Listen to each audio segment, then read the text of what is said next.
अस्सलाम वालेकुम दोस्तों, कैसे हैं आप सब। मैं आपको आज बताऊंगा कैसे आप अपनी वेबसाइट को रिकवर कर सकते हैं अगर किसी हैकर ने लॉगिन करके आपके अकाउंट की फ़ाइल जो हैं उनको रिमूव कर दिया है। सबसे पहले अपना सी पैनल लॉगिन करें, फ़ाइल मैनेजर में जाएं, पब्लिक HTML फ़ोल्डर और यहाँ पे फाइल्स मिस आ रही हैं। दोबारा सी पैनल में आ जाएं और यहाँ पे फाइल सेक्शन के अंदर फाइल्स एंड डायरेक्टरी रिस्टोरेशन का आइकन है, इसके ऊपर क्लिक करें।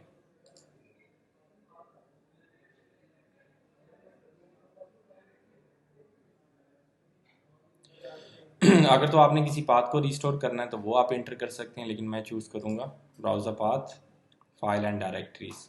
यहाँ से आप लिमिट को ज़रा एक्सटेंड कर दें, 10 से 50 कर दें।